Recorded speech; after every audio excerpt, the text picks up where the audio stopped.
guys, my name is Jenkins and welcome to another video here on Philly Sports Network. Now, I'm going to be honest with you, I didn't know what sort of video to make today. I can't have access to all 22 yet, so I've got to wait a little bit for that. But did I want to sit here and talk about Jalen Hurts or Nick Sirianni or the defense or the lack of run game? And frankly, it all deserves to be talked about. And I think that's the most frustrating thing. Like, I sat here for about an hour trying to find just a place to start, like a foundation to go, okay, let's make some eloquent points. But the fact of the matter is, none of it makes sense. And I think there is a real sense of frustration among fans for two reasons after 3 weeks of play. The first one, more importantly than anything else, is we know how good this team can be. Nobody expected the Eagles to go 17-0 this year. Nobody expected them to blow out the Cowboys. Nobody is hoping that they'll go into the Chiefs game and put up 45 points. It's just not feasible. But having said that, there was this sense of hope of like, okay, well, while the expectation isn't there, I'm expecting to see gradual growth and potential and improvements over time and flashes of what could be. We saw that in week 1. We saw a setback in week 2. And then there was a double down on the setback in week 3. That's what's annoying, is that you've got a team that is regressing. And that's the last thing you want for a rebuild team. It's easy to look at this right now and say, oh, well, at least you could have maybe 3 top 10 draft picks this year. That's fantastic. But with the state the team's currently in, that wouldn't be enough to elevate them out of that rebuilding phase. You need to see growth. You need to see continued momentum, and there is one player and one player only providing that right now, and that's Javon Hargrave, and he's the only one I would say is excluded from all criticism in this video. The second reason why fans are going to be pissed off is the fact that there's a level of deception here, okay, both on offense and defense. We talk about Nick Sirianni, and we've praised him this offseason for the way he's able to construct his offense to the strength of his players. Miles Sanders' strength, believe it or not, as a running back, okay, is running the ball.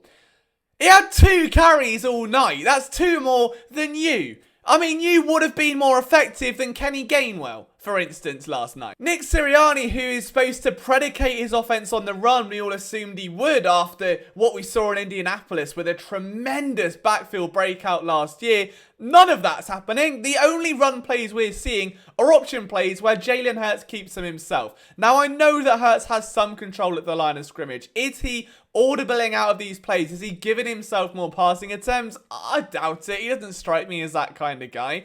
We can get to Hurts a bit later on. But the fact that Nick Sirianni has said all off season long that he's going to build his offense around the strengths of his players, where's the pre-snap motion to get guys like Quez Watkins open? Where are we going to see the crossing routes for the tight ends to draw the safety over the middle, to open up guys like Devontae Smith, to give Jalen Reagor a chance?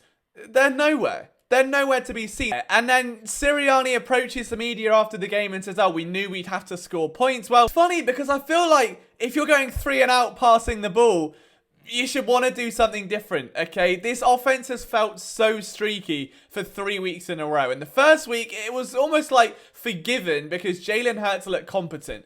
My criticisms the first week were that it felt like Quez Watkins 3 passes, then nothing. Devontae Smith 3 passes, then nothing. Jalen Reagor 3 passes, then nothing. Run the ball 3 passes, and it just felt like there was a very odd, rigid structure.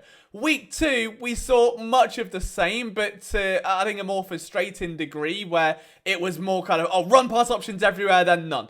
And then we're going to run everywhere with Jalen Hurts, and then nothing. Week 3, I don't even know what that was, but there was just a consistent push to get the ball downfield.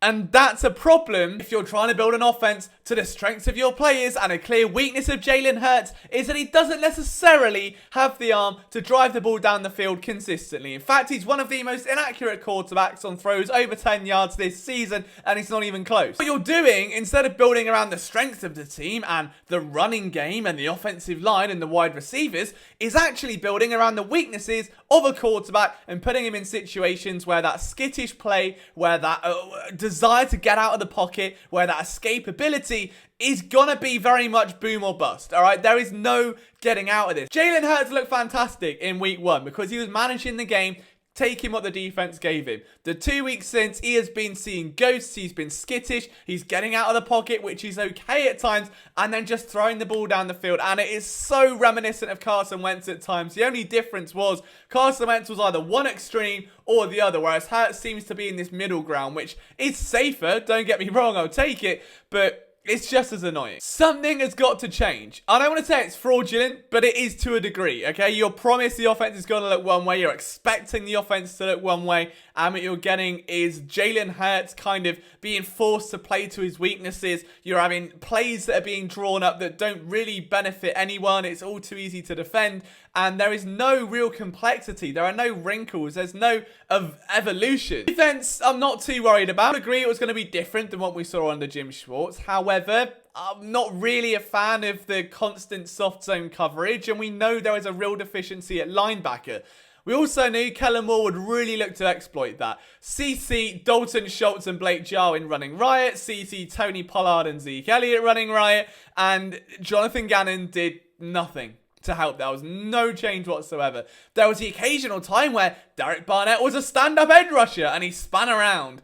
You know, aside from being flagged, that was sort of all he did that game. There were times where Milton Williams lined up on the outside. That was cool, I think. But there was no variety in play calls, I don't think. The occasional bit of pressure here and there, but it was a very, very beatable defense because it was just the same plays being called over and over again. What's even more infuriating is we know the Eagles have a lack of depth at safety right now, and that was picked on. Obviously, the huge pass in the first quarter to CeeDee Lamb that I think went 41 yards down to the 1 yard line looked like it was on Steve Nelson. It wasn't. The safety just bit down on the tight end. The second Dak realized he could do that, boy, it was open season, and we saw it 3, maybe 4 times throughout the rest of the game. I don't know why this continues to happen. There are no changes throughout the game. And that's what's annoying. It's not that the defense is playing bad, because they did have some real fire to them in that second half, but they're just not playing well. They're not playing consistently. The play calls aren't helping them, and they're not being put in a position to succeed. Circle right back to the biggest gripe is personnel. You have just handsomely paid Josh Sweat. You have made him your future edge rusher 1, apparently, okay? Where is he? You got Derek Barnett, who is drawing more penalties than I've had cups of tea. You have got Ryan Kerrigan, who is yet to somehow register a single statistic despite playing in 43% of snaps this season. And your best edge rusher with the highest upside that you have paid is nowhere to be seen. He's not getting reps. Meanwhile, Jannard Avery is getting every Sam rep in the world and can't do anything.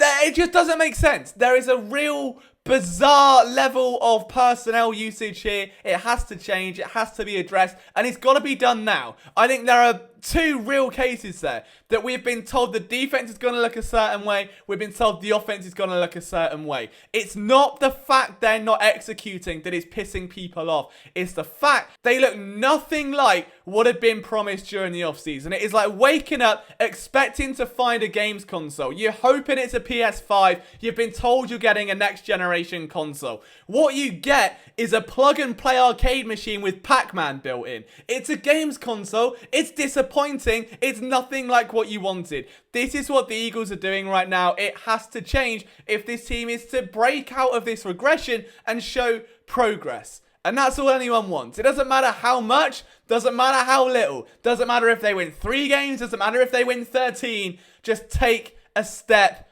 forward.